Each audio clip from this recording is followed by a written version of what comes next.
capital basis, and 20 years from now it'll grow a lot faster internationally than in the U.S. So I really like that market better because there is more growth there over time. But it will hurt them it is hurting them in the short term right now. But that doesn't mean anything. I mean, Coca-Cola went public in, I think it was 1919. Stock sold for $40 a share. It went back before that as the Candler family, and they went back. They bought it for $2,000, the whole business. Asa Candler back in the late 1880s in a couple of purchases. So now he goes public in 1919, $40 a share. 1 year later, it's selling for $19, gone down 50% in 1 year. Now you might think that's some kind of disaster, and you might think that sugar prices increased and the bottlers were rebellious and a whole bunch of things. You could always find a few reasons why that wasn't the ideal moment to buy it. Years later, you'd have seen the Great Depression, and you'd have seen World War II, and you'd seen sugar rationing, and you'd seen thermonuclear weapons, and the whole thing. There's always a reason. But in the end, if you'd bought one share for $40 and reinvested the dividends, it'd be worth about $5 million now.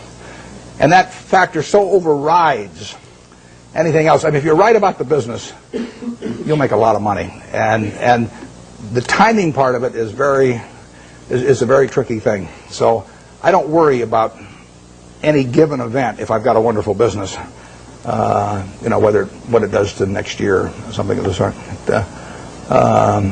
Their price controls have been in this country at various times, and that's fouled up even the best of businesses. I mean, I wouldn't be able to raise the price on December 26th of See's Candy if we had price controls, and we've had them in this country. But that doesn't make it a lousy business if that happens to happen, because you're not going to have price controls forever.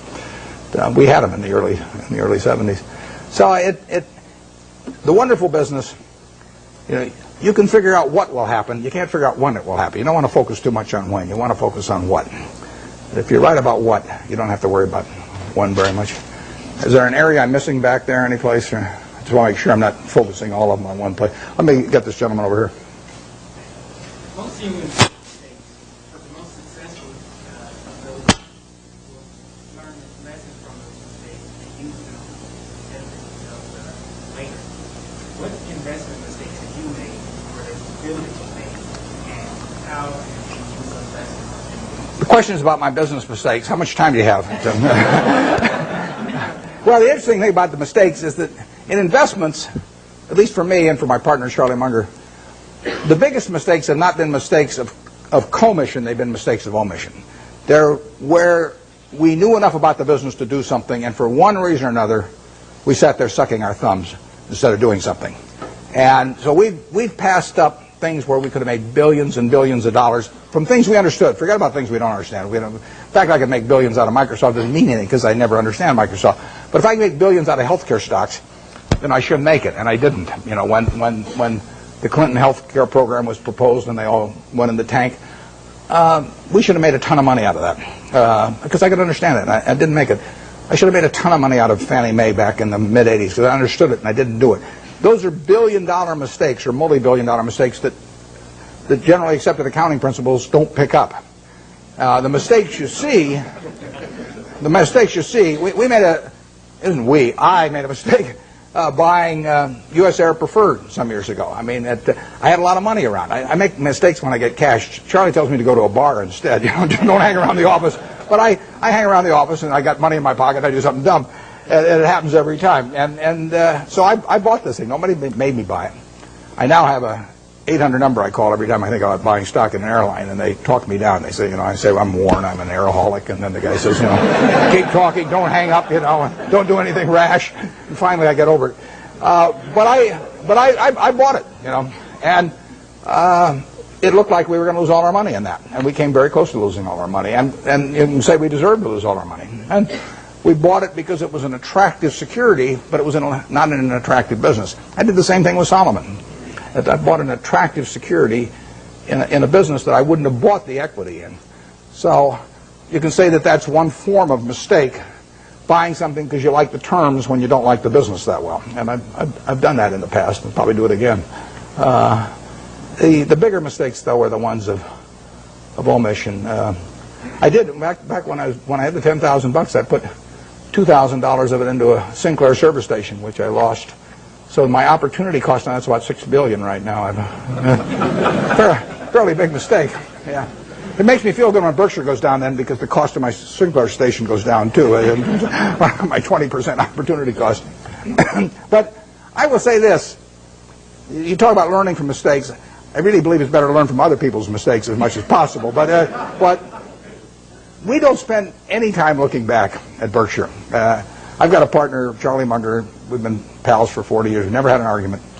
We disagree on things a lot, but we don't have arguments about it, and we never look back. We just figure there's so much to look forward to that there's just no sense thinking about what we might have. It just doesn't make any difference. I mean, you can only live life forward, and you can learn something perhaps from the mistakes, but the big thing to do is stick with the businesses you understand. And so if there's a generic mistake of getting outside of your circle of competence and buying something because somebody tips you on it or something of the sort in an area you don't know anything about, I mean, you should learn something from that, which is that you stay with what you can figure out yourself. I mean, you really want your decision making to be by looking in the mirror and saying to yourself, I'm buying 100 shares of General Motors at 55 because. And I mean, it's your responsibility if you're buying it, and there's got to be a reason. And if you can't state the reason, you shouldn't buy it. If it's because somebody told you about it at a cocktail party, not good enough. I mean, it's got to be something. It can't be because the volume, the chart looks good on it or anything like that. It's got to be a reason you'd buy the business, and we stick to pretty carefully. That's one of the things Ben Graham taught me. Yeah. But with the current tenuous economic situation in the world, although our economy seems to be still chugging along quite well, where are we going? What's going to happen with interest rates? The question about what's going to happen to interest rates or where we go in the world, I don't think about the macro stuff. I just what you really want to do in investments is figure out what's important and knowable. If it's unimportant or unknowable, you forget about it. What you talk about is important, but in my view, it's not knowable. Understanding Coca-Cola is knowable, or Wrigley, or Eastman Kodak, or anything. I mean, you can understand those businesses. That's knowable. And whether it turns out to be important depends on where your valuation leads you and the current price and all of that. But we have never either bought a business or not bought a business because of any macro feeling of any kind. We don't read things about predictions about interest rates or business or anything like that because it doesn't make any difference. I mean, let's say in 1972 when we bought See's Candy, I think maybe Nixon put on the price controls a little bit later. Let's say we'd seen that, but so what? We'd have missed a chance to buy something for $25 million that's earning $60 million pre-tax now. I mean, we don't want to pass up the chance to do something intelligent because of some prediction about something that we're no good on it anyway. So we just don't read or listen to or do anything in relation to macro factors at all, zero.